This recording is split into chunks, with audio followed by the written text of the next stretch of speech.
Hello and good day to you all. We're here at Help I Need an Adult at Foggy Water Studios as always. And we are your hosts, Matt, me, and Megan, the beautiful Me. Megan over here. And then we have, as always with us, our trusty sidekick, Max Mixmaster Chef. Today we have a great guest for you, James the sous chef. And he is an awesome guy. He has many talents such as ice carving and cooking kick-ass meals. We get to spend some great times with him, talk about some awesome stuff, great food, great ice carving because they have a small little chainsaw. Anyways, it's sweet. We hope you guys really enjoy it, and Megan will give you all the information. Megan, take it away. Okay, guys, you can find us on all social media sites: Instagram, Facebook, YouTube. You can find us at foggywaterstudios.com. We also now have merchandise if you want a t-shirt, and we would love to hear from you guys if you would leave us a review and share with your friends and family if you find any of this information helpful or funny or entertaining. Just share it with people and maybe they'll enjoy it too. Bring some light into everybody's life, and we are so thankful for you. And we hope you have a great day, night, weekend, whenever the time is that you listen to this. And thanks.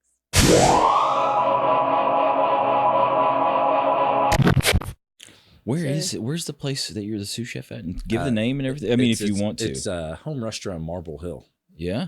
So it's right next to Big Canoe. Holy crap! That place is gigantic, man. Yeah, I'm happy I don't have to trek through Big Canoe. It's like a small city. Yeah, you know, and everybody's like, "I'm from Big Canoe." Right. It's not like I'm from Marble Hill. No, I'm Big Canoe. Right, because you're like your own zip code. Yeah, I'm not going to put Marble Hill when I'm writing, postage. I'm going to put Big Canoe. Right. They're like, "Oh, Big Canoe. Okay, you're fancy." So, you've worked at a bunch of different. I know a bunch of our favorite restaurants, like Going Coastal. You worked over there, haven't you? Yeah, I love them. And Riverstone Corner Bistro. They have really good food. I know you've worked over there too, and so. Yeah, to me, Going Coastal is probably my favorite restaurant in Canton. Well, the owner's super nice. I mean, he just is very. He comes out and he talks to the customers, and they're real good with their regulars, and a lot of the staff would recognize us, and I think that makes you feel real comfortable. You know the people, you like the food, it's got a great atmosphere. So, oh yeah, because I was there for a little bit. I worked the line there for a little bit, and then they moved me to doing desserts for Coastal and Queenie's. Yeah. So it's great. I haven't tried their downtown kitchen yet, which everybody says that's the best place. I don't know. Me and Matt went to Downtown Kitchen. See, I thought Downtown Kitchen was owned by his brother and not him. But we did not. We like Queenie's and Going Coastal better than Downtown Kitchen. What's Queenie's? What it's barbecue. I haven't been there yet. Is it? Yeah, yes. It's Southern barbecue. Ooh, they have good food too. But what did we get? He probably doesn't remember. It's been years since we've been to the Downtown Kitchen. But the food was great. Don't get me wrong. Yeah. But the atmosphere at Queenie's and Going Coastal, I liked a lot better. Going Coastal, I'm guessing, is seafood, right? It is very good seafood. Yeah, I'm not a big seafood person. Yeah, shrimp. Like I used to love shrimp, and now I'm just like, I think about what they really are, and like I think it's like maybe I just got one time and. It still had the digestive tract or whatever it is, and I was just like, call it the poop vein. The poop vein, right? And I was just like, man, I'm just not. I don't think I'm hungry anymore. But fish, lobster and steak. I mean, that's like fancy to me. Well, their lobster mac and cheese is really good. Ooh, lobster mac and cheese, yeah. And then I know they had cheesecake all the time. That was like anytime we got cheesecake there, it was excellent. I mean, cheesecake is just delicious no matter what. I agree. Yeah. Like if you mess cheesecake up, I don't think you can you? I don't know. I guess if it's lumpy, maybe if it's like a lumpy cheesecake, but still it's cheesecake. It's just big lumps of cheesecake. I don't know. I mean, I've messed some cheesecake up before. That wasn't my favorite, so I won't say that. I think you have to. Cooking is harder than what people, I imagine, assume that it is. It is. When you guys are in that kitchen and it's pretty fast paced, right? Yeah, I mean, being in a kitchen, like cooking itself isn't hard because usually nowadays it's all instructions. Yeah. But really to perform during a service, that's the hard part. Stressful, right? It is because you have usually 4+ stations that have to work together to bring, a table's food up at the same time. So say somebody wants a salad, but Right. somebody wants a steak, but then somebody wants salmon. Then they want this taken off of this, but then someone wants that added to that. And you've got all these custom orders and Exactly. So like, for instance, we call it the line back there. It's usually a straight line of guys working at different stations, like a grill, a saute, a garde-manger, which usually does desserts and cold salads. That's fancy. And a fryer. Yeah. And so we call it the kitchen brigade, And so a big thing about that is that was based off like military. So it's like, you're, one voice, one sound type deal. Right. So it's when you're working back there, you have to communicate. Right. If the line doesn't communicate, it's a failure. Shit's going to go sideways. Exactly. And especially when you're doing 200+ people, Jeez. it's like, hey, I'm doing ticket 3, I got this steak. It's well done. It's going to take me probably 15 minutes. I'll let you know when I'm close to being done or da-da-da. And so you're constantly talking. Right. Then you have... It's like you're feeding each other info, like just an updates and saying, hey, you got 5 minutes left on this or whatever. So people can kind of prepare with you to get everything at the same time. Do you help hire though? Like I was just wondering about that with all of you guys working together. That's got to be a really solid team for that communication. At this place, no. Okay. I don't deal with the hiring. Like there's other places where I've sat in and talked and because I would do more training and stuff like that. Yeah. But it's more of there's a term that we call a stage, where it's a working interview. Gotcha. So usually you go through a regular interview first, and then you come in for a shift and you work with the line. And it's mostly like you stand there, you watch at first, and then they sort of want you to try to get dip your hands in whatever you're doing a little bit. Right. And so usually during that stage, we could find out, hey, this person does this good, this person does this bad. Hey, they're really talking with the other people. Right. Type deal. Then you can get a feel of the person a little bit. It's kind of to see if they perform well under pressure too, right? Yeah. Because like I'm a type of person, I rather have somebody who's willing to learn that's not that great versus a cocky person. That's just like, I know how to do it. And then they make a mistake. I'm like, no, I did it right. Somebody who's stuck in their ways, man, it's like impossible to pull someone out of that. Like they're just stuck like stone in, oh, well, I did it this way. That's one thing I hate when I'm hiring people where I work is like, well, we used to do it this way. And I'm like, well, I get it, man. But like, we do it this way. Like, you know what I mean? It's like, you just got to be like, you don't want to be like mean to them, but you're like, take the good things of that, but you've got to kind of go this way. This is the way we do it. You have to be flexible. Yeah, you do, man. I mean, that's this industry, there's so many ways to do this. There's so many ways to do that. I'm a type of person with my line. I'm like, I'll allow you to do certain things your way, as long as the product is the same as mine. Right. And and if it's coming up fast, like that's what I want. If it's not, then we're gonna change it. You gotta be quick. You gotta be quick too, man. Because like you said, you're feeding what, like 200? Is this lunch, dinner? I mean, or is it the same all through? Right. So at home, they're only open Tuesday through Saturday from 5 to 9. So, we have a prep crew that comes in the morning. They do prep. We have an amazing pastry chef there. She does all the desserts and stuff like that. And then the nighttime, which I'm part of, we come in later on and we help with that prep and we set up our stations and then we do service. After service, we go ahead and clean the kitchen and then we leave. So it's only nights there, but at least, all the people at Big Canoe are usually busy during the day anyway. Yeah. So at night they come out, they get their food, and then they leave. Right. So, I mean, I've worked at places that they do brunch, lunch, dinner. Brunch, usually for a chef, brunch is the most stressful time. Right. People come in for brunch.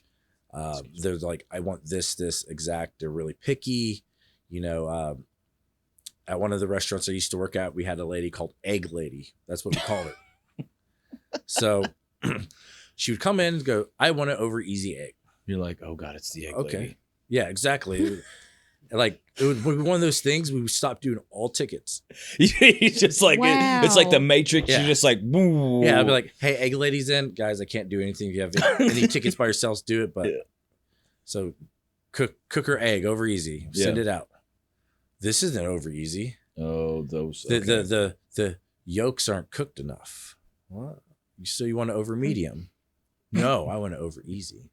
So, we cook over medium. Right. And she's like, no, the whites there's too much color on the whites. And so we have to do this lady's egg like 2 or 3 times. Yeah. And this is like every time she comes in, it's the same routine. Every Sunday. And so she would get angry. So the owner ended up buying her own like special silverware, utensils, all that stuff. Wow. So when she would come in, the hostess would be like, hey, welcome back. She's like, where's my stuff?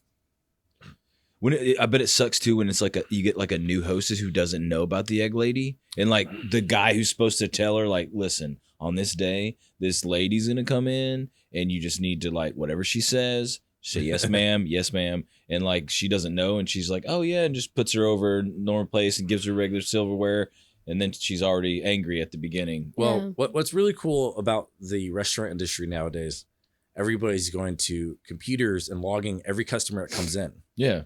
So like usually like the servers will ask about your name and stuff like that, about your personal life and stuff like that. Yeah. They'll log in a computer. So for instance, say you tell your server that you're going on vacation, so you won't be back for a week, but you're going to this place and it's going to be awesome. They log it in. So when they do their lineup before service, the owner or the manager will be like, hey, you have, these people coming in, they haven't been here for a week. So they've been on vacation. So talk about their vacation. They went to this place. So servers have to write this information down per person that's coming in, that's on the reservations. And so they like to log, hey, this person likes to order this, or they like this way. Yeah. So to make it a more personal experience. Yeah, that's real. I didn't know that they were doing that. So the it's the POS systems that you guys have, right? Yeah, we have POS, but this is a different system that they use. Really? And so they actually use this information and they put it in the POS as well. So even the hostess can see these remarks. Right. So it could be like, this person doesn't like to be sat in this section because of this is the colder section of the room, or the lighting, or this and that. So you guys are like constantly taking notes, like when regulars and stuff come in, you're just like, okay, I remember them saying this, so let's put this down here in the little notes section. So Well, like I guess that way you have people they keep coming back because you make them feel so comfortable with all of that information. You that make you're them feel taking special because Yeah. they're like, how did they remember that? Yeah, allergies, all that. That's probably really good too, the allergies. Yeah, so like in the older kitchen I worked in Roswell, like, okay, we got this customer coming in. Chef get like a sheet, maybe this long. Yeah. It'll explain all the information the chef needs. So when that ticket comes in, it's like, hey, be careful with this, be careful with that. Don't put nuts in it. Yeah. A server rings something in and chef's like, hey, they can't have this. They have this allergy. Right. Oh, okay. So, technology and how the restaurant industry is developing, it's definitely more tech involved now. Some restaurants are going away from pen and paper. They're doing the tablet thing now. Yeah, I've seen them like Apple, like the big chains like Applebee's, Chili's, whatever. It's like they don't even make you pay anymore. Like you just have the tablet, you run it right there at your table, man. It's getting crazy how they're doing that. Some restaurants even have the tablet where you order and then the server just brings out the stuff. So It's like you don't even talk to anybody really. yeah, and which like that's one thing I like how some of the restaurants in like the Atlanta area are still doing. Yeah. It's they have this technology, but they're still making it a person to person type business. Like Right. They're that's what it needs to blending be. it. They're kind of blending Yeah. like the ease of technology, but they're also having that feel of, hey, there is a person here that's going to take care of you if you need it. Exactly. And that's one thing about the industry, like for it to continue like it is, it's not really a money making industry in case like you're in it for a while. Right. Usually with the restaurant opening up, if it succeeds past 2 years, then they're fine. But usually restaurants fail within the first 2 years of being open. It's just making the amount of money, business flow, Right. Location, all that stuff. Seeing how much foot traffic. Well, you're how getting in much there. of your business is just based off of regular customers coming in? Like you said, like this person will come in week after week after week and order the same thing. Well, in the Big Canoe area, it's really big because Big Canoe, they only get new fresh faces up there during holidays because it's a lot of the clientele base is older. Yeah. So when families come up for the holidays, that's when we're busy. But mostly it's just like we have our regulars every week that come in. On a weekday, we might have 60, maybe 70 regulars come in. Right. So, all the servers in front of the house, they know all these people. The customers ask for certain servers type deal, so up there, it's a really big thing. In the Atlanta area, it's getting that way because how the restaurant industry is now. You used to go out for an amazing meal, you spend a lot of money, but you wouldn't do it often. Now it's more, It's like I want to go casual to my dining, neighborhood. Yeah, they right? want to go to the neighborhood, place, One of the big restaurants, big icon in Georgia was Restaurant Eugene. And they just closed down and renovated their restaurant, how they did things to make it more neighborhood friendly. And it's not like they're not going to do their crazy tastings and stuff like that. Their taste menus and all.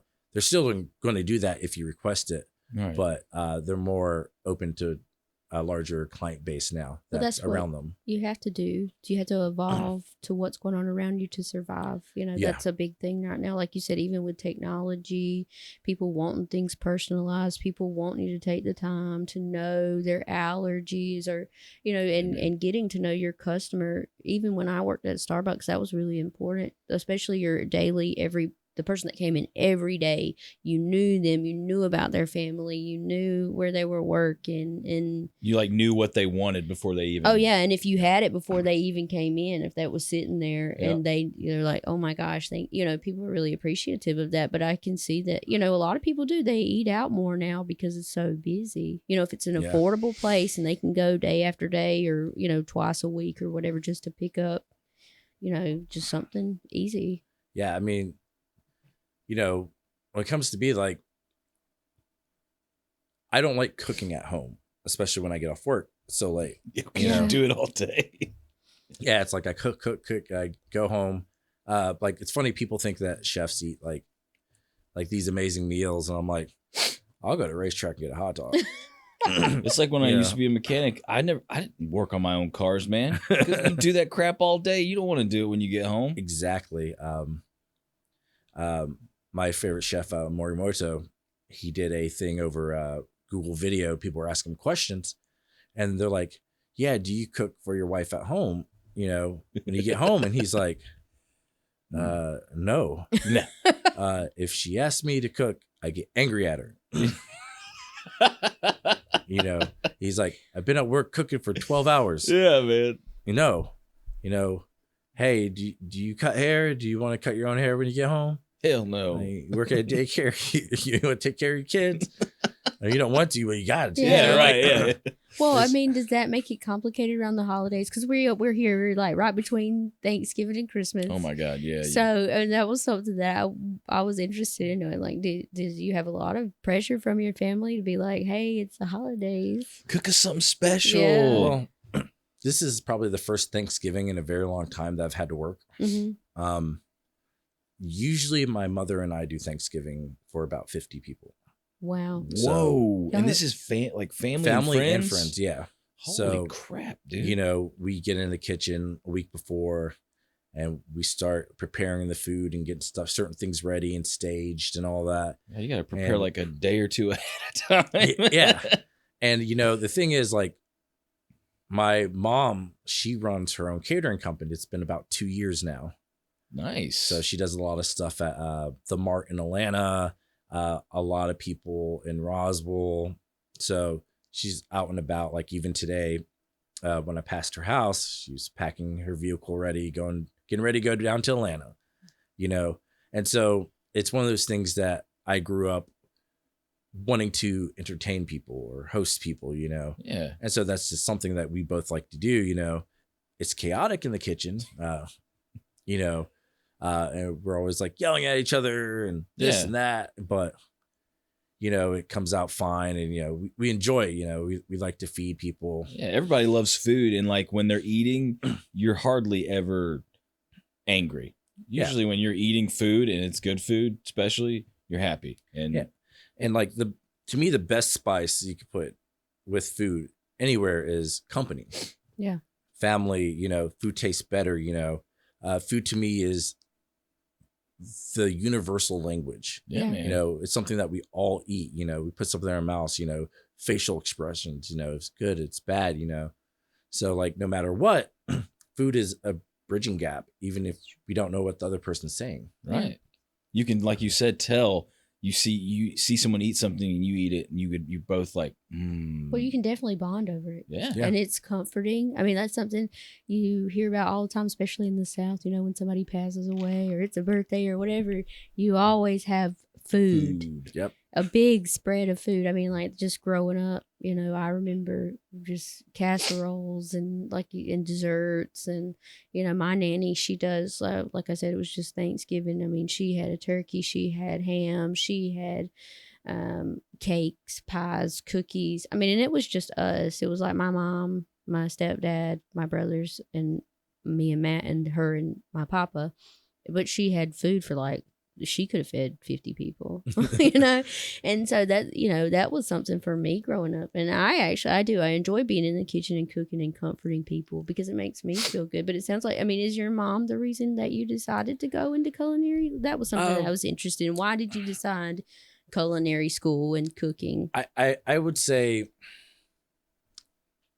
a little bit of my mom, probably a little bit of my stepdad, and my grandfather, grandmother. Yeah.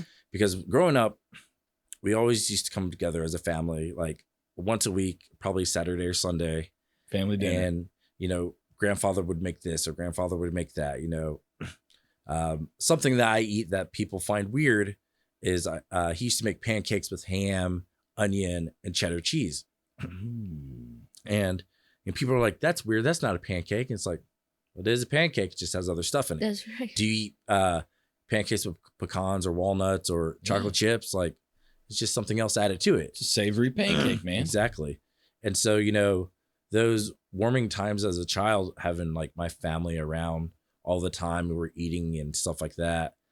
And eventually, you know, apparently my mother told me about a story. I don't remember this, but apparently I was younger. My mother was always working. She was never around. So I was watching my other brother. And so apparently on her birthday, she came home from a stressful night. And I guess that I made her a cake. And she said she took a bite out of it and it was the most disgusting thing she's ever tried. But like the cake was fluffy, it rose, like, you know, and she's like, she cried because it was bad, but like I did tried. it. Yeah. And so it's just one of those things that food is to me like one of those amazing things. It's just fun because there's no one way to do it, but there's multiple ways to mess it up. Exactly. Like for instance, savory, you know, you can mess something up, but then you can add to it to fix it. Right. Versus pastry, it's more science where you have to add this amount of baking soda or this or that, because once you cook it, yeah, or once you put too much, it's done. Like, right. There's no coming back. Exactly. So like the food industry there's so much to learn, and I'll never be able to learn everything. It's insane how many techniques and different types of food. And that's one thing I love about food is like, you go to like a new restaurant. Like I love like finding a restaurant and like going there, like you've never been there before and you've never tasted this style of food before, and you eat it and it's just like, you almost get like transported sort of, Yep. and like you said, like with your grandpa, when you, like, if you ate that type of pancake, like if you or your mom made those, right, and you ate them, it's like it transports you back to those memories. Yeah. And it's like you're there living it again just from eating that. And, and the smells. Yeah, and the smell. So what's so awesome about food. Plus, I just love food. Yeah. But yeah, that's why I love cooks, man, because like my mom, she's always cooked, every night for us when we were a little kid, and my wife does it as well. And, I mean, I can't really cook that well. I mean, in the Boy Scouts, I probably learned how to cook stuff in like a Dutch oven and maybe some tinfoil over a campfire, but that's about it. But I'll try. I'll probably fail, but I'll try. But yeah, food's just like you said, it's like it's a bonding agent, man. Yeah. I mean, it's amazing. I mean, and even me now, like being in this industry, I still go to places and it's just like, it's different. It's wow, it's like an adventure, right? Yeah. Like, I remember, working at Osteria Matone in Roswell, and the sous chef there, Laura, was like, you should try this place out. And I'm like, it's too far away. And she's like, what do you mean? Like, I'm like, Roswell's too far away. She's like, well, no, you need to get out. Like, you need to experience these restaurants. God, fine. Yeah, you got to try this food. Like, if you ever want to evolve, you can't just do this one thing or do what you know. You have to taste other things so you can bring that into your own style. Yeah, like broaden your horizons as a chef, right? Yeah, and that's one thing I tell my chefs, because a lot of them right now, my line cooks, they live in LJ, stuff like that. And it's just like, there's some good places up there in Blue Ridge, but, I'm like, you need to get down. Like, it's cool that you're eating, this, but try something different. Like, yeah, come down. Like I offer all of them. If you want to come down on a day, like we will go eat somewhere, wherever you want to eat. We'll look up restaurants, and we'll talk about the food. Like, that's the big thing is like educating yourself. You're always looking stuff up online. You're always reading books, you're always trying to study the new thing, and the new thing in the US or the new thing in your local area. Right. So like, ramen's popping up a lot in Georgia lately. Yeah, man. I've seen that. A bunch of places popping up here and there, and it's really popular. It is. I mean, Asian food seems to have gotten really popular over the last few years. Yeah, and like that's one of my favorite things. Like, I love Asian food. My girlfriend lives in Duluth, so when I'm always up there, it's like what Korean barbecue, ramen, this, they that. Have a big Asian community over there, don't they? Oh yeah, it's like everything's Asian. So it's just like a lot of places you can't even read what's on the outdoor billboard. And so sometimes I'll just go into a place. I'm like, I don't even know what it says. You're like, screw it. Why not? Yeah. And I'm like, pictures. I want that. That looks good. Yes. That one. Yeah. So, I mean, just trends and stuff like that. And it's a lot of work, and it's one of those things a lot of people don't want to. The field actually gets a lot of people right now who look at Food Network and like food shows and are like, I want to be a celebrity. Yeah. Yep. Yeah. It's like, well, no, like you're not going to be a celebrity. Like you could, if you put the time and effort and, all that stuff, but you're not here to be a celebrity. You're here to work. Yeah. Right. Well, you're chef. It's like you're chef first. Those people had to work first before they got on TV too, though. Yeah. And they did what you're talking about, like go around, network with other chefs, eat their food, taste new and interesting things, and be surprised by new ingredients. I think that's a big thing. Like throw a little bit of this spice in this that you might not try before. I think that's one of the beautiful things about cooking is you can experimentation. Yeah, right? the science behind it, like you said, like with pastries, especially like if you want it to be flaky, but you use too much fat or you don't use enough, or Yeah, yeah. And it's just like I remember going to culinary school, and my starting class were 18 people. And on the first day, the professor goes, sorry, it was 18, it was 16. The professor goes, look around. Yeah. Graduation time, over half the people will be gone. That sounds like the Navy SEALs, man. You're like, what the heck? What? What's going on here? And it's just like, haha. And, like, there's a couple kids. This one guy's like, yeah, I'm starting a YouTube channel where I'm going to be cooking and it's going to be crazy. So I need to get some, culinary skills. And it's like, all right, buddy. Why are you here?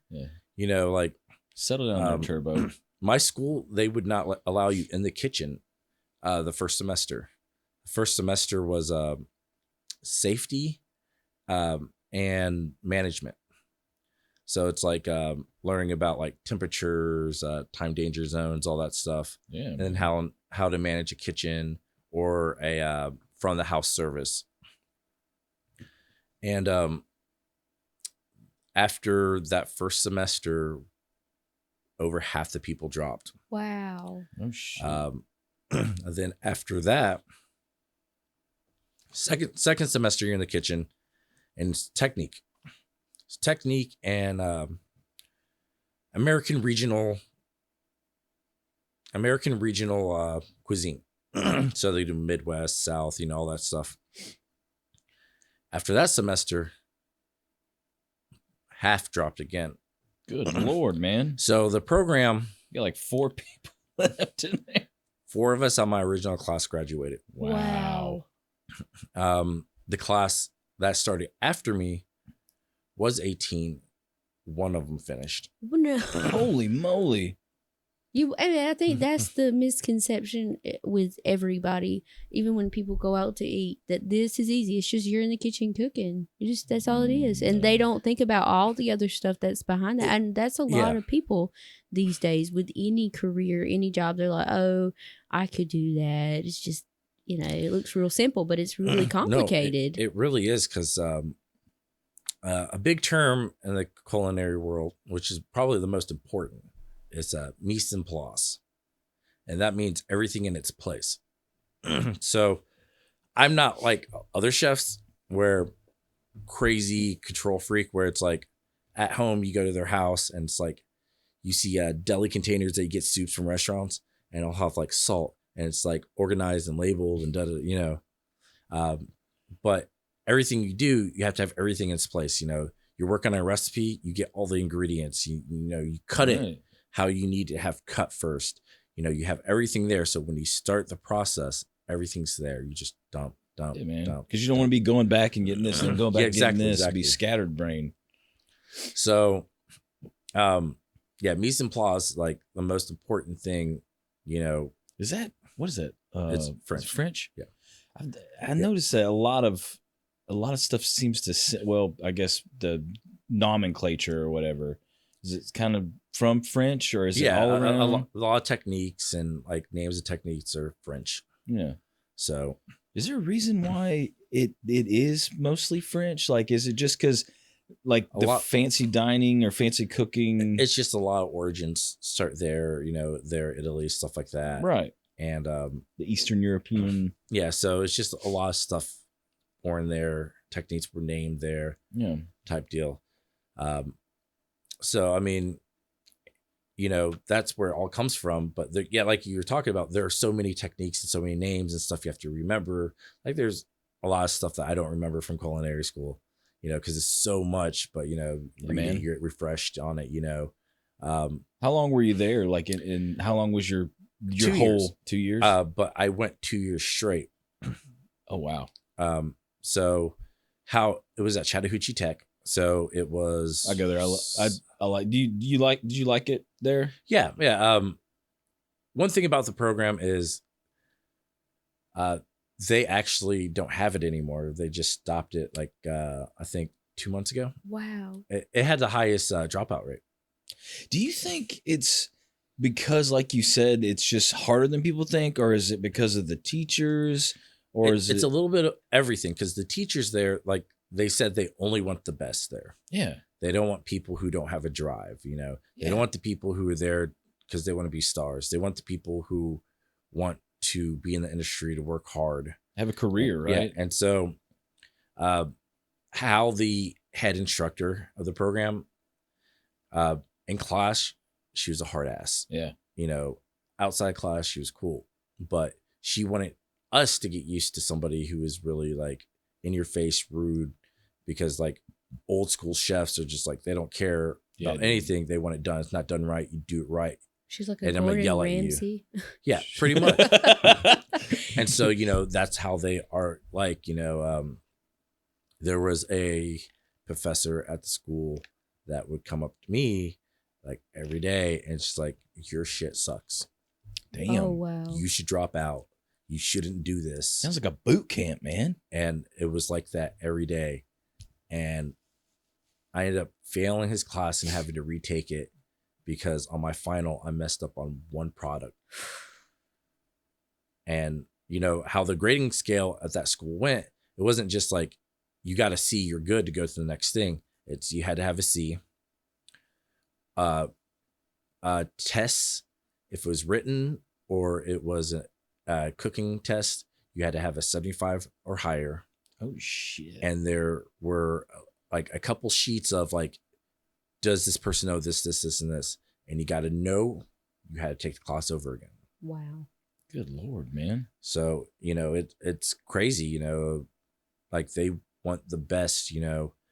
There's students at our school that would go against people from top culinary schools and competitions, like American Culinary Federation and not American Culinary Federation, Culinary Institute of America, and Johnson and Wales. You know, Holy those shit. are the top in the U.S.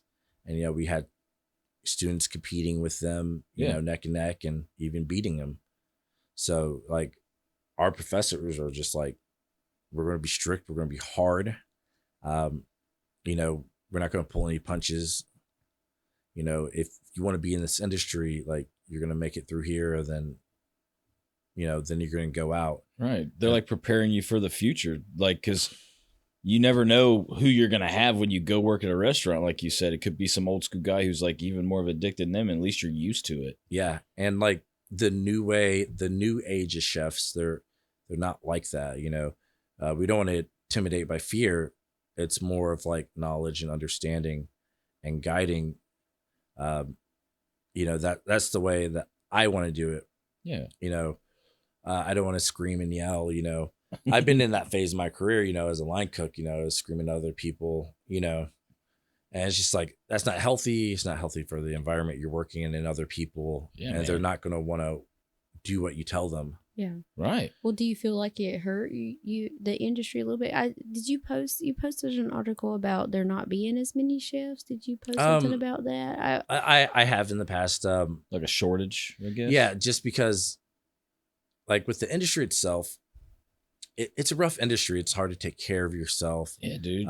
You're working like long hours. Yeah, you're working long hours. A lot of chefs go to drugs and alcohol to help them work. You know, Anthony Bourdain was really the big name that brought out what the restaurant industry truly was about, you know, the drugs to make it through your shift and you're getting addicted. The suicide rate's really high in our industry. It's the first industry I've ever worked in that restaurants will actually call people in to talk to the staff about suicide and drugs and alcohol and stuff like that.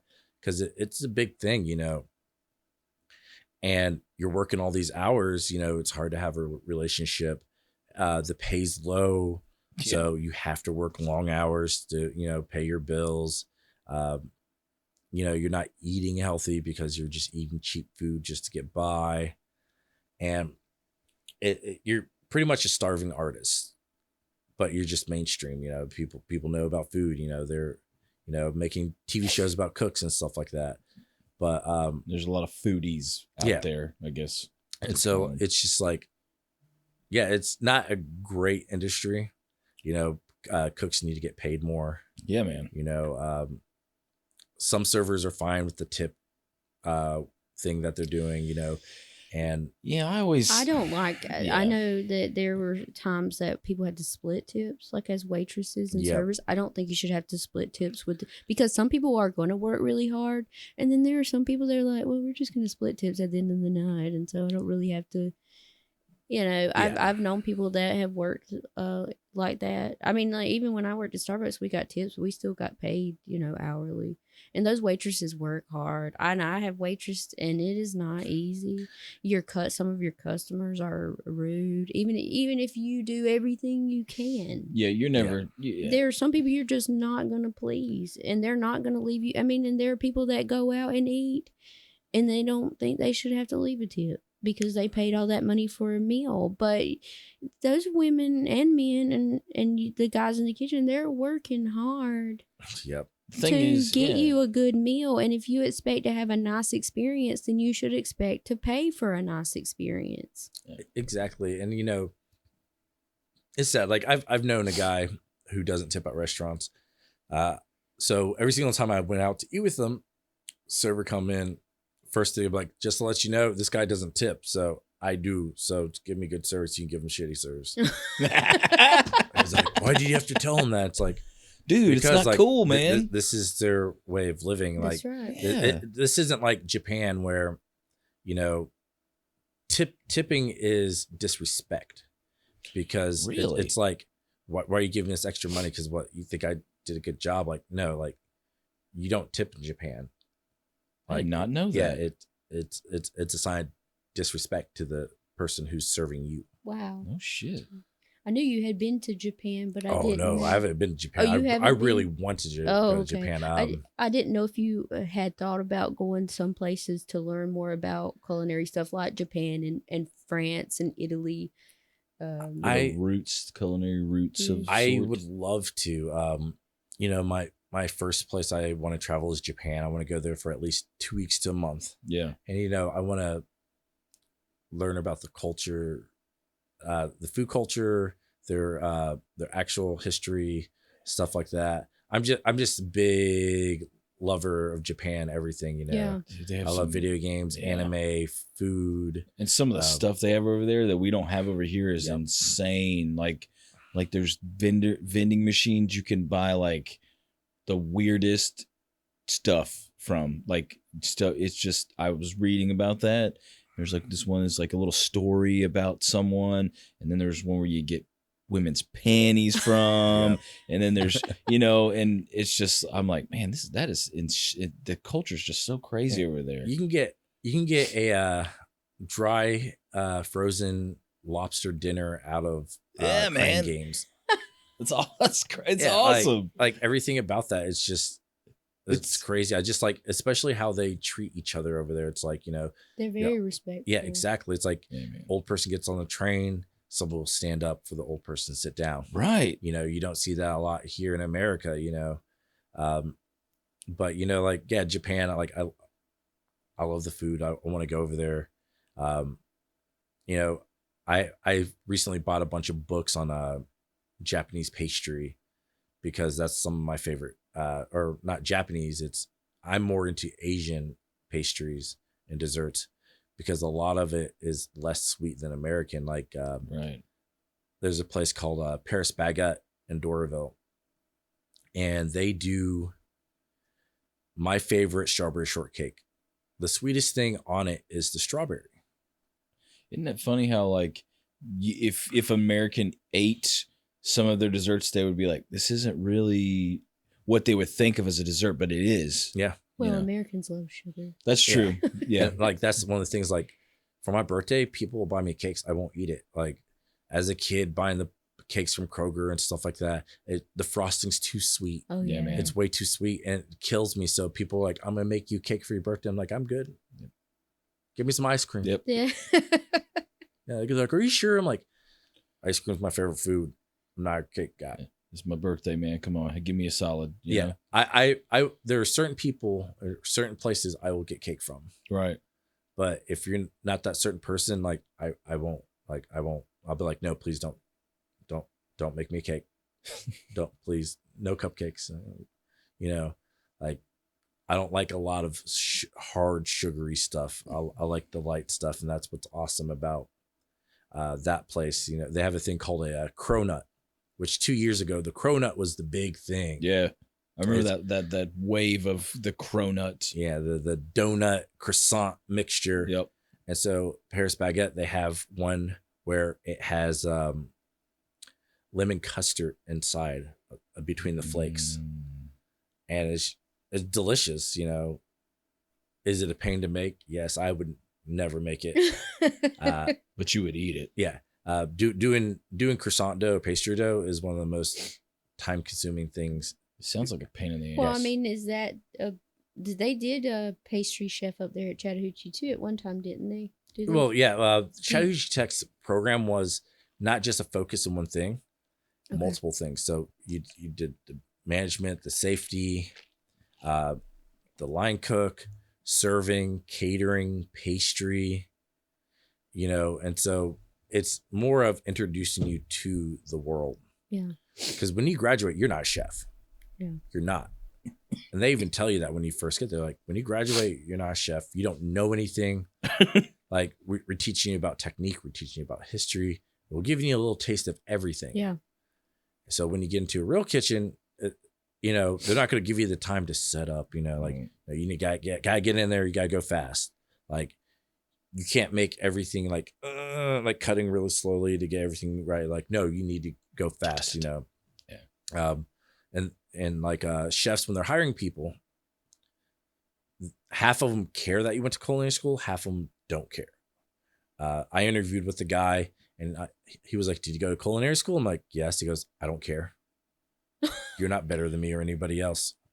You're like, you don't know nothing. I'm like, well, okay. Yeah, I understand. I don't know anything, like, you know, that's like, why I need this job. Yeah. Yeah. And it's just like, you know, that's one of the reasons, like, even out of culinary school, you don't make a lot of money. Yep. I started off for like $9 an hour. Wow. Yeah. And it's just like, gotta work your way up. Gotta work your way up. Yep. Gotta work your way up, you know? And it's just like, the pay never really amounts to the time you put into the industry. It really doesn't. And that's why you have a lot of people leaving as well. Yeah. You know, I tell everybody, you never know when you're done. You know, it's stressful. You get sick. You know, I had surgery for the first time this year because I had something wrong with me. I just kept on working instead of taking care of it. Yep. And it just got really bad. Because it's one of those things like we don't call out. Like you don't call out. Like, yeah, man. Because who's gonna take your spot? Yeah, and it's just like you go in, and then if your boss says go home, you go home. And which it should be, if you're not feeling well, stay out of the kitchen. Yeah. Yeah. But you know, there's safety precautions and stuff to prevent the food from being good, you know, being safe and stuff like that.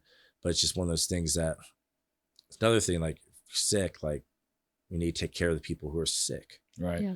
You know, they need to rest, you know. For me to get my surgery, it was like a really problematic thing with the restaurant, me taking that time. And I only gave myself 2 days to recover where I should have taken a week. Yeah. And I came back and it was just like, I was in pain. You're feeling it. Hurting. You can't do that. You know, working. And it's just one of those things like, I wish I would have taken more time to recover, but it's just like, you can't, especially the pay is so low. You know, how are you going to pay your bills? How are you going to pay your bills? You know, you got to do it. And it's not like a lot of restaurants offer benefits. Yeah, vacation. that's another. Yeah, see, that's that. I don't understand that because it's like food is one of the things that literally everyone eats food. It's not like a construction agency. Me and Megan don't go out and build houses. You know, there's certain people build out, but food, everyone eats food. Everybody does. It's just the money that people are making. It's just usually they don't want to put back in. Is it the restaurant? Is it because the restaurants don't want to pay it? They're making it and they have the money, but they don't want to pay it to those people? Or is it just they're not as lucrative as people would think? Usually it's restaurants are staying afloat for what they have because it's not really a big money making thing, you know. It's a matter of resources then. Yeah, because like the ideal usually for restaurants to charge for food is 30%, right, of what it costs to actually make. Because, you know, out of that 30, they take a certain percentage out for, you know, food costs, food costs, bills, and this and that. So at the end of the day, like, I'm making too much money. There are restaurants who have been around for a while, and because people know them, like, they're making good money and they can do even more. But majority of it's just that, and well, if I can get somebody in cheaper, I'm going to do that. You know, yeah, you know, like the server thing. You know, tips started because the managers didn't know a way to pay servers properly, so they just pushed it on the customers, and now it's a normal thing. Yeah. I never understood why servers get paid like below minimum wage per hour. It's because of like servers usually make more than the cooks do with tips. If they're good, they can make a lot with tips, of money. though, right? Yeah, and so because of that, you know, in which their tips are usually taxed if they claim it. You know, if it's on a credit, you know, it has to be claimed, but cash, no. Yeah. So it still gets taxed out and stuff like that. But since it's at such a high rate, they can pay under minimum wage. Right. So if on a certain night, a server doesn't make, I forgot what the wage is, but there's a certain amount of money if they don't make in tips, then they get minimum wage. Yeah. Okay. So like it's a safety precaution. Yeah. But it's on them to report that, right? Yeah. Though, and like sometimes they probably don't. yeah, like the industry is a shady industry. It is really shady in how they handle things. I've worked for restaurants where they're like, hey, can I pay you this, but I'll pay you this under the table. Yeah. You know? And so like there's always a battle. You can look online, this big chain or this and that is going to court over tips or not paying their employees or this and that. You know, I mean, it's a sacrifice of love versus, you know, dealing with that type of stuff. Right. It's not a great industry to work in, but we're doing what we like to do. Right. You do it because you love it. Yeah. And like servers, they make good money, but you know, they have to deal with those customers, you know, those you got these awesome customers who tip so well and they're so nice and you want to deal with them. And then you got those people who don't want to tip, who everything is wrong just because they want to ruin your day. It's like they just want to complain about something. Yeah. Or well, like, you know, and some of that enters in the picture when something happens before they even walk into the restaurant. Like people are carrying around their garbage, and a lot of times they just want to dump it on somebody else. And unfortunately, it's people who are in the service industry, whether it's, you know, a server, a cook, or somebody in customer service. you know, and I think we've gotten into that mindset that the customer's always right. Like a lot of people live that, and that's unfortunately that's not true. The customer is not always right. You know, sometimes they're just in a bad mood. Yeah. I never understood why that whole saying came from. The customer's always right, because they're definitely not always freaking right. Mm-mm. They're not. And it's, you know, I definitely am big in that, but you know, at work, so I was like, okay, customer wants this, I'm gonna try to do it. You know? I mean, you know, they're ordering something off menu that's completely not on the menu. But do it to the best I can. Yeah, that just seems crazy to me. Why would you go to a restaurant and order something that's not that's even weird. on their menu? I go places that I know that they're gonna have the food that I love to eat.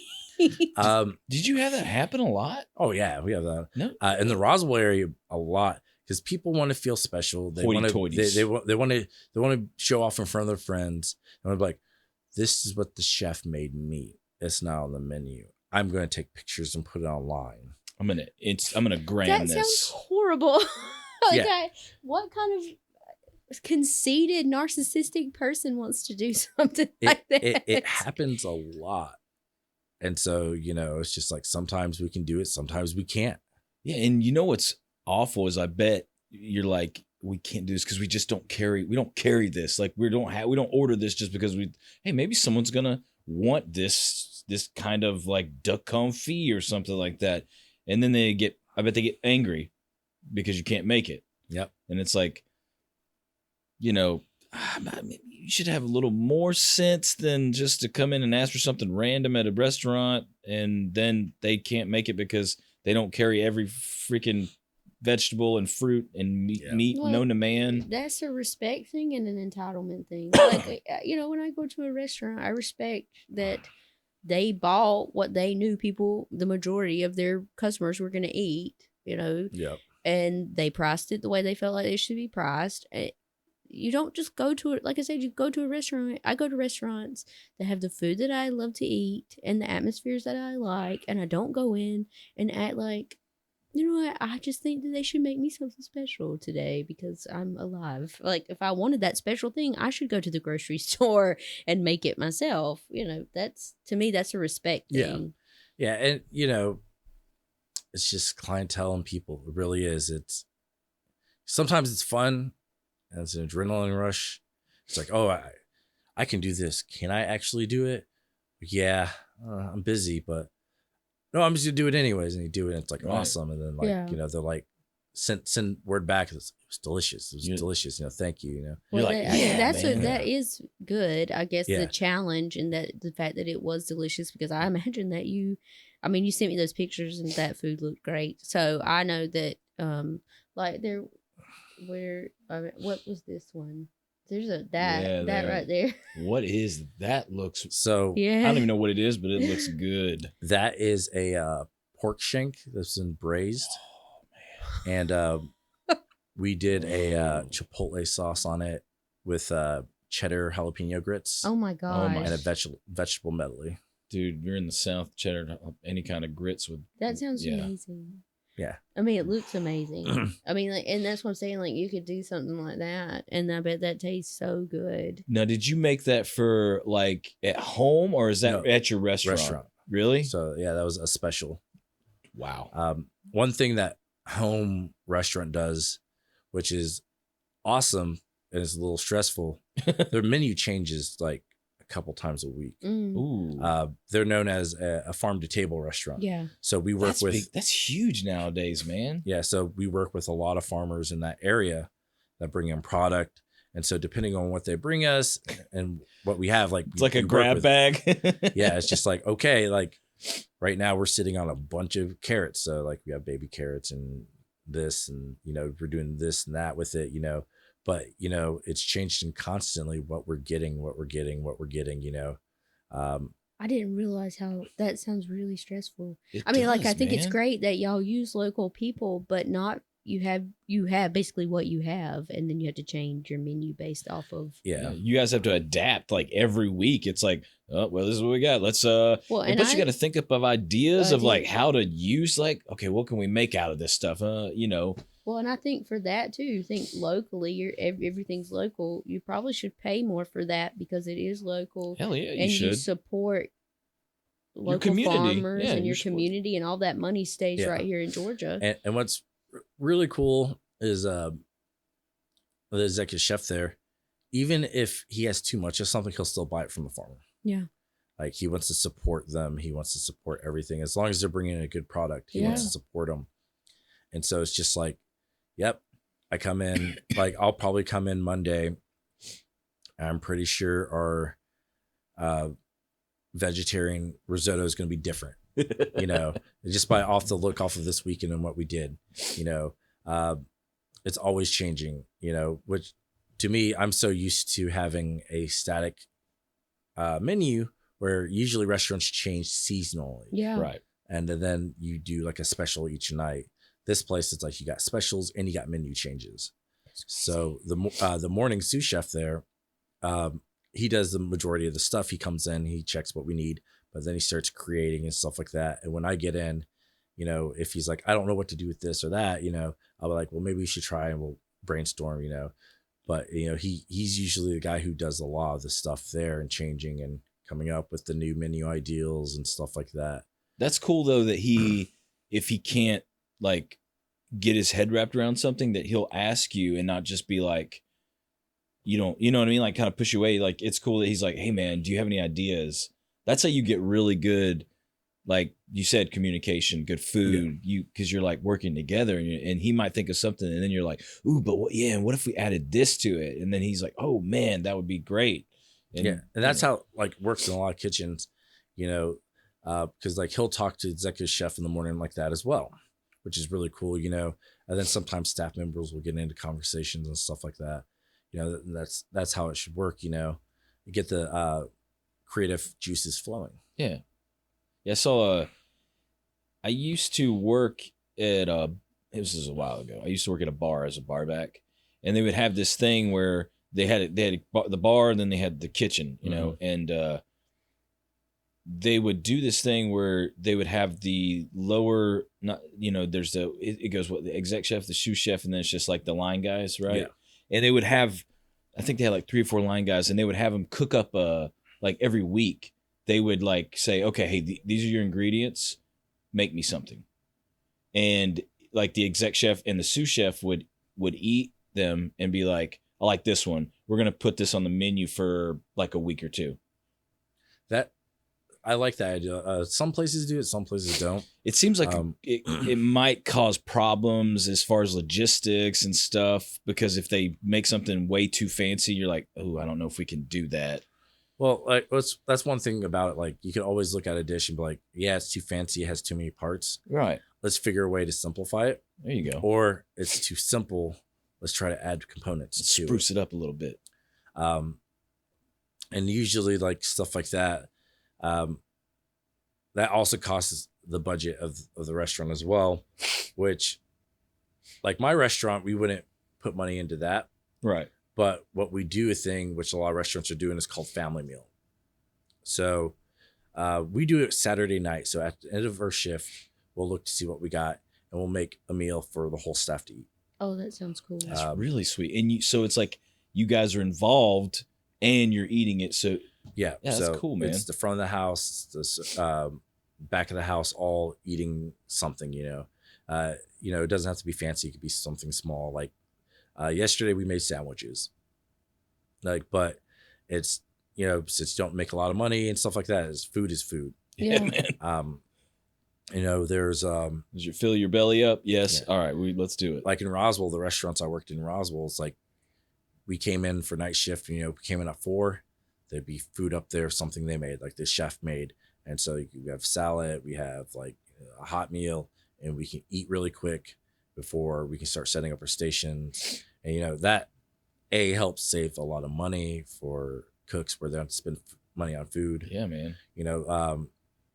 We also do for the line cooks, they get to make not an expensive meal, but like maybe take a hamburger home or some chicken, stuff like that, to help make it where they can at least eat. They don't have to go home and cook and spend money. Yeah, or go out and buy something at a restaurant, a fast food or something like that, and they can actually eat something that's decent. Well, like you said, and they're tired too. I mean, probably some of those restaurants probably didn't get home till 1, 2, maybe even 3 o'clock in the morning. Yeah, I mean, I got home at midnight, so, and then it's just like, yep, I'm hungry. I'm gonna eat. Yeah, what am I gonna eat? Do you guys have when I worked at that place, like one thing that was kind of crazy is the parties that they would have, or like the get-togethers, I guess, after everyone's winding down, like all that adrenaline and stuff, and we would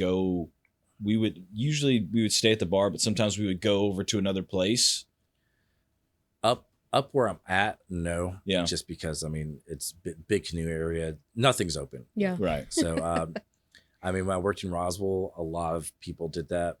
I don't drink. So, yeah. I'm a rare bird in the industry. I don't drink. I don't do any type of drugs. I don't smoke cigarettes. Yeah, that's a big thing. I don't have a addiction or something to go to when I'm stressed out like that. They probably like that though when they're hiring you. It's weird because they give me a weird look. Yeah. And they're just like, what's your outlet for your stress? Yeah. And I'm like, I don't know. I guess I'll hold it in. It'll explode sometimes down, when I'm at home playing video games and just yell at the screen or something. Yeah. They're just like, yeah, drug test. I'm like, cool. I'll pass it. No problem. Yeah. Like, Okay. Yeah, it does. I mean, there are. I mean, that industry. Like I said, I've only worked in some fast food places, but it did seem like they had to have smoke breaks, and they had to like some of them were doing some pretty hard drugs. Yeah. I mean, even at like a place like Applebee's, the line cooks. I know It's prevalent, like in that industry, is what I've. Well, things that make you go fast. Oh yeah, like cocaine. Which is energy drinks is the new one now in the industry. Well, we all drink energy drinks too, so I can't say anything about. Yeah, I think my newest line cook was like, "Yeah, dude, like we would do a Red Bull before service, and then after service, end it to clean the kitchen." And I'm just like, every day. Yep. Yeah. And I went like, chug, pound, chug, Yeah, man. And I'm like, yeah, that cannot be good. That cannot be good. It's gonna bite you in the butt one day. One day that's gonna bite you in the butt. Yes. I mean, it can get addictive though. Even those little Red Bulls, Monsters, whatever, they're definitely you get addicted to that caffeine, that rush of energy. Yeah. But I mean, like you said, you need that adrenaline to go fast, to make those meals, or people feel like they do anyway. I mean, maybe you don't, like you said, you don't. I guess you don't partake in those, but yeah. I mean, I'm just a weird bird. I'm just a weird bird in the industry. But I mean, it's just one of those things. It's part of the industry. It's part of how things work. I mean, like you're saying, like less good cooks out there and stuff like that. Yeah, it's because a lot of people are retiring early. Yeah, like. Well, the culture is different. Like that's not like the culture in that industry is different because you don't have a lot of self-care.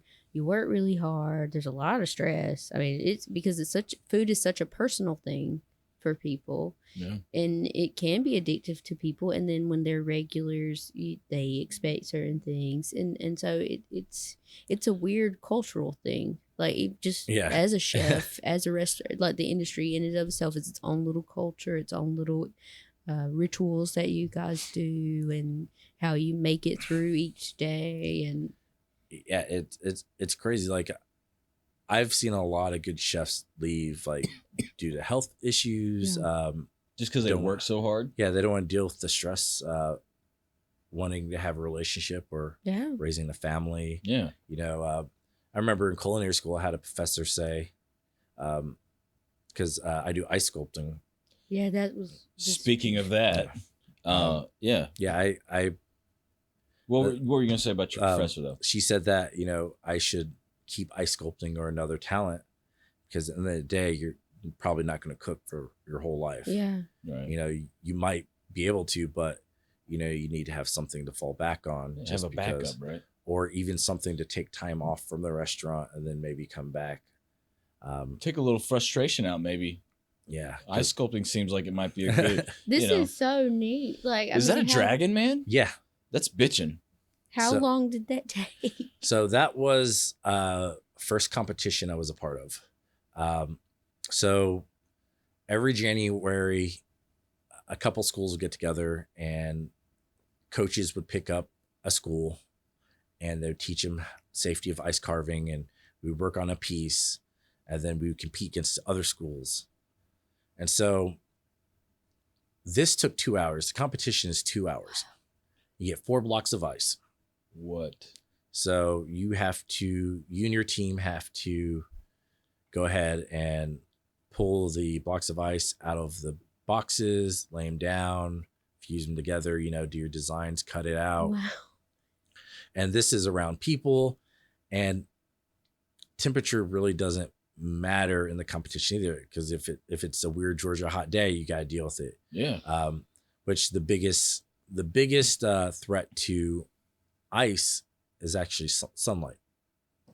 Direct sunlight. So it penetrates the ice, and the thing happens called sun or ice rot. So it starts shingling inside, and it gets brittle because of the UV rays. That's crazy. So like for us, we closed the back area. It's cloudy in this picture, but we closed the back area at the beginning because it was sunny to keep most of the stuff out. But with having brittle ice, big problem, especially when you're like in the center there's a hole there when you're cutting out the chainsaw, if it's brittle, it's gonna break.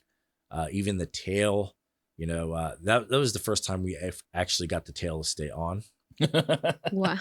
It's beautiful though. Like, I mean, like that's a lot of work, and it is a piece of art. It is. It's nuts that you took 4 blocks of ice and made I might be biased because I love dragons, which I think dragons are sweet ass, and you're using a chainsaw? Yeah. Is it like a special built chainsaw for ice sculpting, or it's an electric one? Yeah. So you don't get the chemicals and stuff on it, like the heat. Yeah, breathing those fumes probably wouldn't be good for you.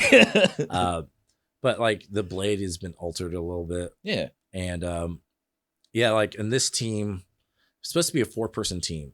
But there's only 3 of us. So that makes it even awesomer. The person on the left, Sarah, she was the captain. She came up with the design, and she was making sure we were doing a job. And the guy on the right, Paul, he was our detail guy. So like he did the majority of the work on the face and helped with the scales on it and stuff like that. Yeah. And I was more of the chainsaw heavy lifting, chiseling type person. Getting the form built out, right? So it was really fun, especially with a chainsaw, to do that. We were originally thinking about doing like the dragon on clouds, but we were running out of time, so we just tried like a rocky formation instead, Yeah. But it was really cool. A week before the competition, our coach, and it was Jim Duggan. Only reason I can remember his name is because I remember the wrestler Jim Duggan. Yeah, man. And so he's actually he's competing in the Olympics for ice carving. Wow. He's won the World Series of ice carving, which usually happens in February in Alaska. He's awesome. And if you see a lot of stuff in movies, ice carving, usually he does it because if it's in Atlanta, they go through him to get the ice and stuff like that. That's crazy. And it's crazy. He's located in Woodstock. No way. Well, we'll have to have him come by. Dang, man. Yeah, we might have to have you and him come on the show, dude. Yeah, he's an amazing guy, and like what he taught me and stuff like that. But what got you into it? Well, at school I wanted to compete in competitions, and they're just like, don't really have anything for you. When it comes to pastry, we want this person to represent us. From the house we want this person, and savory we want this person. So really nothing for you. I'm like, we do ice carving. I'm like, oh, I don't think I'll be good at that, but okay. And so like doing it, especially with Sarah and Paul, it was really fun and I enjoyed it and I learned a lot. So when the next year came around, Sarah and Paul already graduated and I was still there. And so they're like, we're going to make you captain. I'm like, was it a little stressful? Probably? Yeah. I was like, like detailed and stuff like that. I'm like, I'm good at this. I'm like, well, let's think about this and let's build a team around me. Because if I can get somebody to do detail work and stuff like that. And it ended up, Paul was still at the school doing other stuff. He just wasn't doing culinary. He already graduated from the culinary program. Right. So he was still eligible to compete. So I had him be my detail guy. And then I had another girl who was really interested in it and another guy who was really interested. So I gave the guy the chainsaw and the lifting. I gave the girl some more detail stuff to do. And so in the second competition, I was more overall seeing everything, making sure everything was structurally okay, sound strong, and everybody was on time. The guy who was doing the ice block or the chainsaw stuff, he ran into a hiccup where he's trying to slice a block completely in half. And he so went off course a little bit. So, I came in and helped a little bit, fix that. Yeah. And then he went back to normal. But we ended up winning that. And both competitions is weird because this one right here, the week before the competition, all the other schools quit. Wow. They found, apparently the coaches were talking and they showed this design to the other coaches. And it's like, our students aren't even near that. Like, wow. And so the second time, we had a lot of people by default by asking. Yeah. Second time, there's other things that the schools dropped out for. One of them was, I guess there was a big accident at their school that happened. And so it was kitchen related, not ice related, but the school was afraid because they're dealing with chainsaws. So Yeah. I mean, I don't think you couldn't hand carve like really anything in 2 hours out of ice, could you? I mean, I would say maybe pros can do stuff like that. Maybe. That head right there took us a while. Yeah, dude, that thing is detailed. I can't. I mean, like I'm looking at it, and I'm. It's like every time I keep looking at it, I see a little, like in the scales. That it's just nuts, man. Yeah, our coach did a head in like that head with more detail in like a minute and a half, 2 minutes. Wow. He was like, "Yeah, check this out." Holy crap! And it's just like you just have like a chisel and a hammer, or he used bits and stuff like that. Yeah, die grinders and all that. And he's just like, "Yeah, check this out." We're just like, "Really? What the heck?" You're like, to me, that's artistry. You know, just to be able to throw that out there, just like that. Yeah. I mean, like on the fly, like that. Yeah. That's nuts, man. You know, it's awesome. You know, so like, yeah, I've competed 3 times. 2 with the school, which we came in first. The second time I won with the school was the 3rd time the school won. So it was a big thing for the school newspaper. It was like the 3-peat. Yeah. You know, after that, they stopped doing the competition because other schools weren't joining. Right. Which was sad. But then 4 or 5 years ago, I did a competition at the Marietta Square for New Year's Eve. Yeah. And I came in 2nd place. Were you by yourself? Yeah, it was as a solo. It was the first time I free-handed anything. Yeah. Because how you ice carve is usually you get a template, you print out a template, and you press it against the ice to stick, and then you cut around and you do your cookie cutter shape. Yeah. Take the template off, then you start molding and shaving off and detailing. So that was the first time I've ever done anything freehand, in which Sarah was there as well competing. Because it was a Kennesaw State University thing. She invited me down to compete, even though I wasn't a student. Sarah probably would have won if we had more time. Right. Sarah is a very, very amazing artist, pastry chef, period. Yeah. She's always going different places all over the world, you know, working at like really top-notch restaurants, you know. But she had more time. She would have taken first place. She came in 3rd. What'd you guys make? You and her? I did a Voss, which was a heart, and then it had a rubber ducky on top. Nice. I think she did a puffin. Oh yeah? Yeah, and just like if she had more time to like smooth it out and stuff, it would have won. The person who won first used a stencil of a swan. It's classic, right? Yeah, and so it was just like I Swan. Me and I were just like, like you're like, come on, man. Who was judging that contest? I know. They just saw Swan and they were like, oh, Swan is elegant. You know, it's like one of those things. You just kind of, what am I going to make? A Swan. I don't feel like that's as creative as like, you know, a man. puffin. Like that's really creative. Or like a heart with a little ducky. The rubber ducky. You got me with that, man. Yeah. I mean, I'm weird like that. And I like it. I think that's more creative. Like you said, you had to do it freehand and you know, just think of it off the top of your head. And like, I mean, you know, a swan is one of those things, like you said, you probably see that in a movie or at, you know, like at a party where they had how many like times have you seen an ice sculpture and it's a swan and with like some liquid in it or something? Yeah. It's you know, it was fun. It was a fun event. Do you offer stuff like that for like weddings and stuff? I don't, because like only time I ice carve is when I can find the tools to use them. Tools are expensive to use.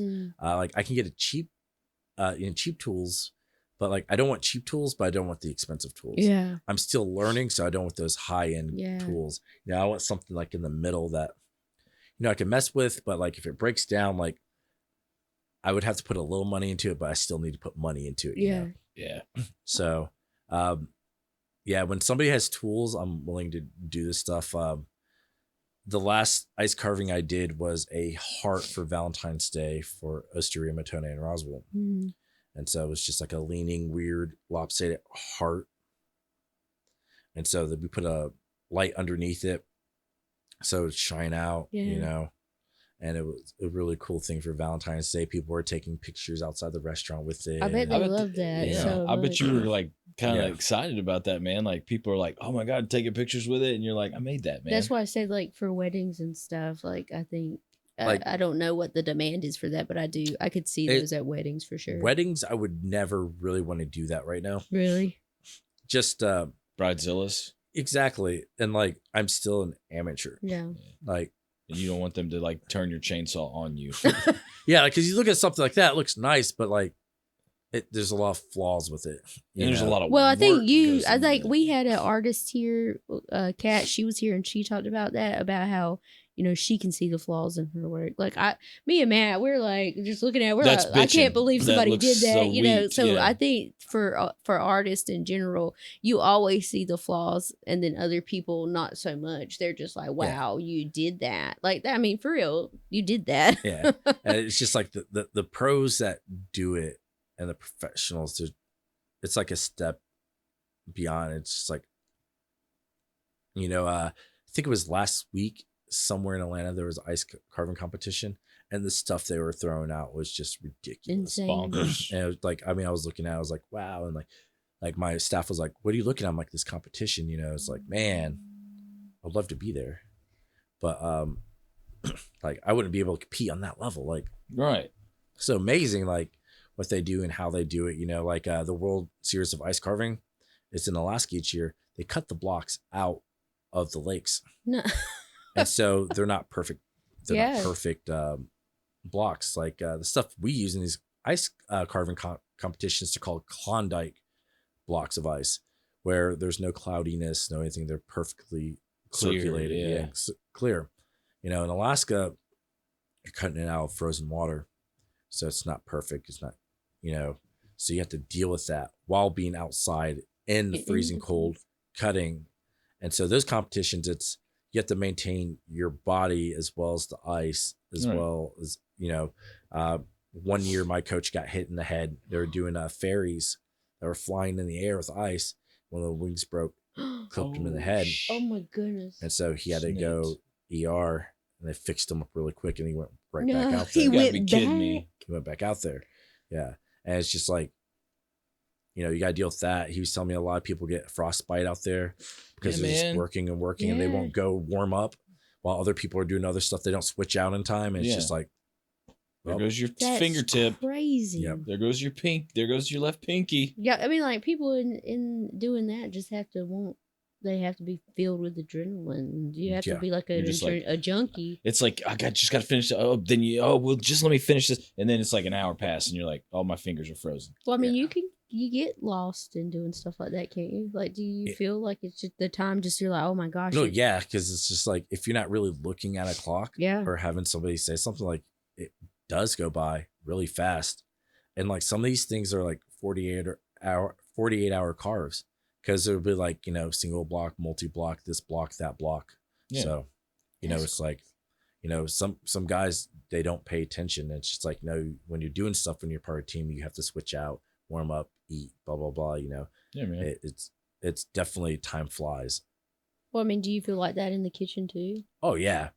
Like that's one thing that's really hard is timing. I could work one station and be like, I know this timing perfectly in my head, what I'm doing. All right.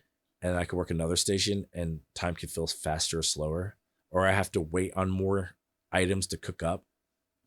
Like for instance, I'm more comfortable with a saute pan versus a grill.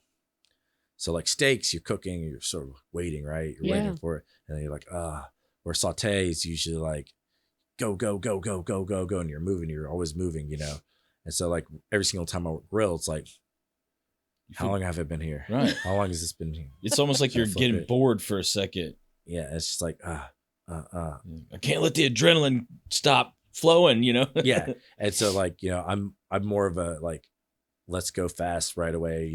I'm not patient waiting for stuff to cook like that. I'm just like, Yeah. So, definitely time flies differently wherever you're at. In each different station, whichever station you like the best. Yeah. So, I mean, I can see it even when I'm expediting food, watching cooks cook, it's just like time is different. I could see how they're reacting differently. Right. Isn't that neat to be able to observe that? To me, that's an interesting thing to see how time is different for each person in that situation, whether it's going faster or slower. It definitely is, you know, it's just like, or the difference between somebody saying, I'm ready to go up.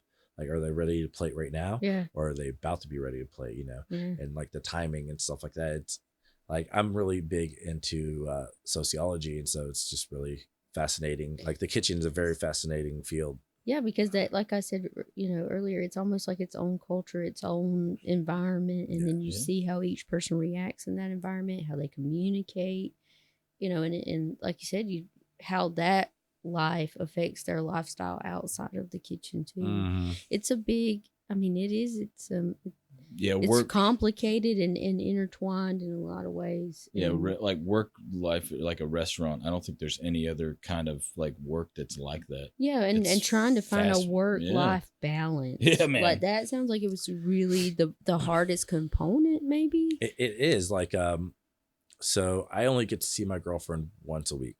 Dang, man. I mean, so how does that affect her? And I mean, like, I can't be. I mean, like, I don't know, because she might be okay with it. You know, some people are. She's fine with it. I mean, she knows that I love to cook, and she knows that, you know, like I like doing this. But at the same time, she's sort of like how my mom feels. You know, at the same time, wish I would find something else. Yeah. You know, like I wish I would be in a tech field. You know, because I started off with, you know, I went to technical school first for computers and stuff. So.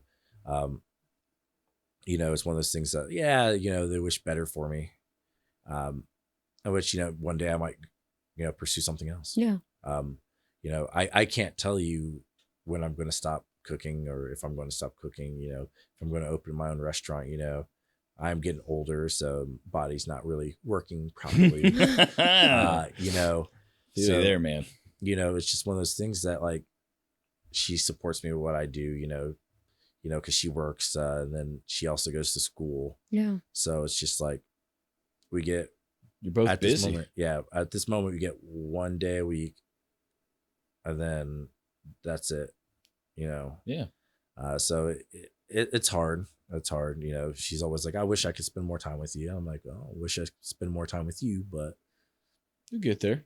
Right. You know, it's like busy, you know, that's how life is. And that's how my life is. And I've had problems with relationships in the past. It's just like, why don't you want to spend more time with me? I'm like, working. It's not like you don't want to. It's just you're working, man. Mm-hmm. And I got to rest. And it's just like, I got to try to get sleep. You know, if I come over and I just fall asleep, like, I'm tired. Yeah. Right. Like, you know, relationship I'm in now, like the issue at the beginning of the relationship, she's like, you just came over and now you're sleeping. I'm like, well, it's got off a long shift. Like, I'm tired. It really is about balance and working nights. Like I know, you know, when Micah worked nights and he would come over here with his family and he would fall asleep on the couch. And of course, you know, I don't care. I let him sleep. That's my feeling about it. But, you know, I could tell that there were times that it got really frustrating for his wife. You know, because you want them to be present, but you also, you know, like that balance, finding a balance and finding time to take care of yourself, because sleep is so important. Like it's so important for you to renew yourself. Yeah. Speaking of time, we're getting to the end, but I got a question before we end, man, for you. Is there like a hidden gem besides your restaurant that you work at, obviously? Is there like a place that you are like, if someone was like, hey, and they liked any kind of food, didn't matter what kind of food it was, that you would just be like, you got to go to this place? My favorite restaurant would be Heirloom Market Barbecue. It's near the Cobb Galleria. Yeah. I think Acres Mill Road. Yeah. It's really a cider road, small, broken down gas station. And isn't it funny how it's like sometimes those are the best places to go to? It's a Korean barbecue meets Southern barbecue fusion. Oh, wow. Really? And to me, their barbecue is like top notch, the best, one of the best barbecue joints in the U.S. Holy shnikes. Yeah, the owners is a married couple. Yeah. So good old Southern boy. And then the wife used to be a Korean idol. Yeah. So, and then they got married and both into food. They opened that up. And I believe they're opening up another one in Korea. Wow. Because American barbecue is becoming big in Korea. That's awesome. That's sweet, man. Yeah, it's one of those places like you get in line, you look at the menu and their specials. When you get up there, you order your food. You're in this small shack. You wait for your food, and you walk out the door. And then if you want to eat there, there's some areas you can stand up and eat. Yep. But yeah, Ronnie White from the Atlanta Falcons, his favorite place. So many people. When you walk into their area, you just see awards and articles all over the place. That's crazy. We're gonna have to go down. Yeah, we got to go there and check it out, man. Yeah, they're not open Sundays or Mondays, which right. I have off Sundays and Mondays. That really sucks, man. Yeah, but to me, they're the best place. That's what I enjoy eating. If I had a choice anywhere to eat in Georgia, it would be there. Nice. That's great. Sweet, man. Well, dude, thank you for coming on, man. I know you're busy and you're doing a ton of things, and we do appreciate you coming on. And it was awesome to talk about food with you because, I mean, you can tell I love food. Yeah. And it's just cool to see. So I love talking to people because, you're a chef, but like you do ice sculptures too, man. And it's just cool to meet people and find out their little hidden gems. And, you know what I mean? Like little hidden hobbies and stuff. I love it. Yeah. I mean, I enjoy coming here, like doing stuff like this all the time. So man, it's fun. So, and hey, we might have to bring that nerd podcast back, bro. If you get some time, obviously. I mean, I would like to do some more stuff like that. I love doing entertainment stuff, and it's just like with me and work, like I haven't been able to do it. Like I've done some stuff on YouTube in the past and Twitch and stuff like that. It's just now I don't have the time to set up everything. It's a lot. So like, it's one of those things like I can do shows and I can do that, but I don't have the time to set and edit and all that stuff. Yeah. You just have time to do the show and then you gotta get, man. So maybe in the future I'll be able to do more stuff like that. Yeah, man. Well, I'd be interested. And again, we appreciate you having on, Megan. You got any? No, I'm really thank you for coming and understanding all the stuff that we went through before we got you here. Yeah. But, hey, yeah, thank like you, I said, dude. like no problem. It's life. I understand life, and it's I enjoy doing this. So anytime, I mean, if you guys want, you're welcome here. Oh yeah, absolutely. Come back. Thank you, our listeners and watchers of Help I Need an Adult. We appreciate you guys. And remember to like and subscribe and click the little bell icon so you can notify whenever we get awesome people like James on. And we appreciate you guys and hope you have a great day, night, whatever it may be. And you rock. Thank you. Thank you.